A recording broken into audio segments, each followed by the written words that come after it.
Hi everybody, I'm Bree the Plant Lady, and today I am outside in my central North Carolina garden doing some winter weeding, and I thought that I would post another video showing you what the good and the bad are that are actively growing right now in January here in North Carolina.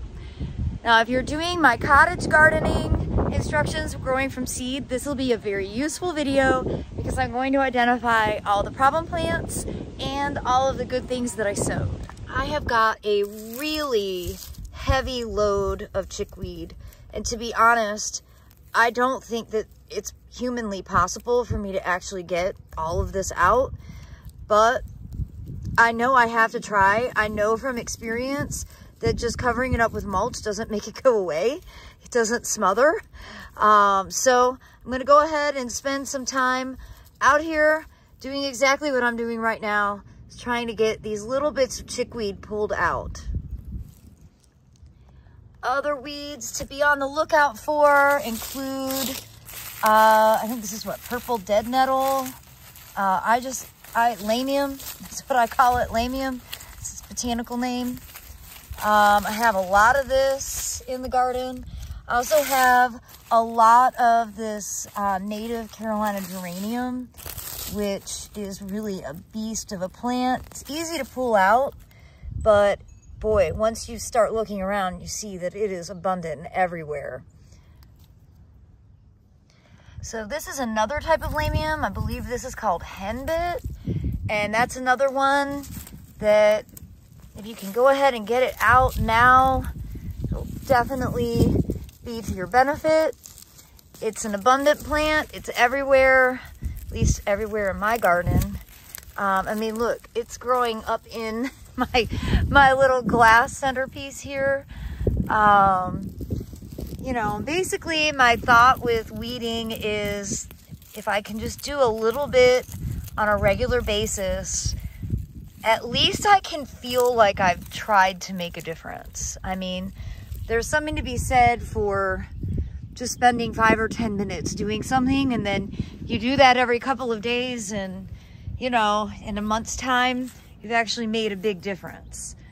Now, I'm in general pretty pleased with the ground plane coverage of good plants in this bed, but you know, mixed in, so let me show you what we've got. We've got mustard, we've got lupins, we've got larkspur, poppies, but then of course here's henbit mixed right in with it, and there's more henbit, and I see chickweed, and you see it's really hard to get out, to get the roots out.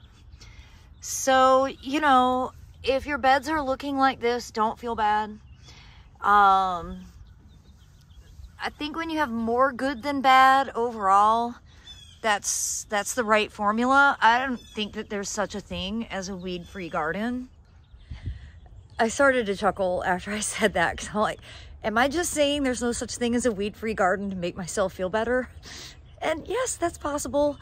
But, you know, I think in the real world, particularly as a home gardener, it's not like you have a staff to help you. Weeds are just a reality, and especially winter weeds are really hard to avoid. They're just there. And if you're like me and you believe that your lawn can just be green and you mow it, a lot of the weed seed pressure is actually coming from this space, because this isn't solid mass of, you know, monoculture of turf. It's just plants that tolerate being walked on and driven on, which is really what I think lawns should be for. And so, you know, some of the problem plants are actually coming from the seed bank of having a not so perfect monoculture lawn. You know, I'm certainly not going to start spraying herbicides to kill off all the broadleaf evergreens. So, well, the result is I have some extended weed pressure, and I just have to, you know, accept that reality. And you can see, you know, lamium and geraniums and all kinds of different plants. Lots of rudbeckia. It's actually seeded in the pathway. If you look, there's some, here's more. It's such a funny thing, and there's actually a bunch of larkspur here. So, you know, I guess keeping your areas that are mown under control would probably help with some of the seeding. Another plant that I completely loathe is what I call Velcro plant, but it's also called cleavers. And this, of course, sets those sticky balls of seed that get caught in your animal's fur. And I know I have a bunch of this somewhere because Reginald is going and like laying in it and then coming in with thousands of seeds on him every day. And they're really hard to pull out of his long cat fur. So get this while it's small and before it sets seeds. I promise you, you do not want this getting well established in your garden. And look, you guys, it's January and the purple dead nettle is already starting to flower, which means you really want to get it pulled out before it sets seeds, because you have a whole new generation that will grow up this spring. Oh, this is an area of the garden that I haven't dealt with in a while, and oh, it's full of awful things. So here, more of that Velcro weed or cleavers, tons of it. I need to get my gloves on and get down and dirty, and all of this needs to be pulled out. I've also back here got this invasive Veronica that will just completely cover everything. I mean, in the big picture, this is not the worst weed, but it is a weed. This is like my enemy number one. Yeah. I think this is probably where I should be focusing my attention right now. Oh boy, it's a never-ending battle getting all these weeds pulled out. Now here is a mix of California poppies, which are the silvery ferny foliage, and then lettuce, different colors of lettuce, and arugula. And I love this combination. There's also Allium schubertii starting to pop up out of the ground. And I really am liking the color and textural differences of the arugula and the eschscholzia together. And I can't imagine how gorgeous this is going to be once they're in full bloom this spring. So across the way from the feed tank bed, I have a lot of self-sown stuff in here along with things that I put down. So we have got kale and mustard,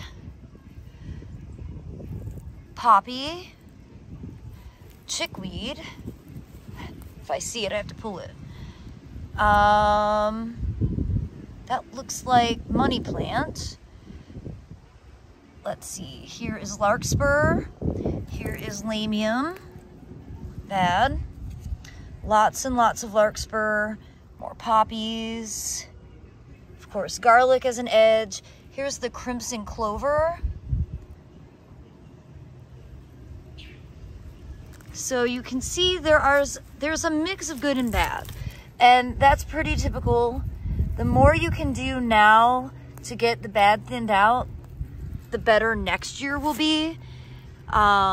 I have found that weeding isn't so much, they're not gonna like prevent the cottage garden stuff from growing. It's that you'll have a bigger seed bank next year. So that's the main reason that I am kind of an obsessive weed pooler at this season. It's because it's really looking at the following year, making it easier to garden. These winter weeds are so capable. But it's kind of relaxing to just come out and micromanage in this sense. I can definitely start harvesting from this kale and mustard ground plane. I love this combo. Now I'm growing it for eating the leaves, but also to allow to bolt, because the flowers are an important nectar source for early pollinators.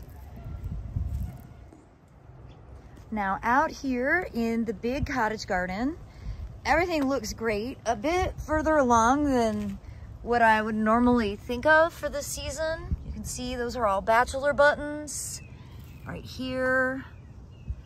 We've got a lot of California poppies through here, and mustard, larkspur. All the big poppies are growing in the back part of this bed. It's a lot of bachelor buttons, more than necessary. I have to think about it. I generally don't thin. I'm really excited though to say there really isn't a lot of bad in here. I think the main bad plant I have up here is common vetch. You can see here. It's a nitrogen fixer, but it's a terrible plant. You really don't want it. There are better species of vetch. Vetch is definitely my main problem in the front yard, where it's drier and maybe the beds are a little bit higher. In the backyard, chickweed and Velcro weed are my main two. And I think that's because it's wetter and less managed. And oh, they're terrible plants. But you know, the reality is if you garden, you have the good stuff that you plant, like these clumps of grains that are germinating behind me. And you have the stuff that just volunteers one way or another. And that's just a reality of gardening. And you know, hopefully these videos will help make it easier for you to identify what's good or what's desirable and what's undesirable. You know, again, beauty's in the eye of the beholder, but a lot of the weeding that I do now, it isn't so much about the aesthetics of getting it weed free. It's about preventing next year's seed from doubling or tripling. So what you do now is really to make next year better. So that's why I always recommend doing some good winter weeding whenever we have nice weather and you have some free time. It's a great way to get some exercise and enjoy your garden. Well, as always, thanks so much for watching and happy gardening, everybody.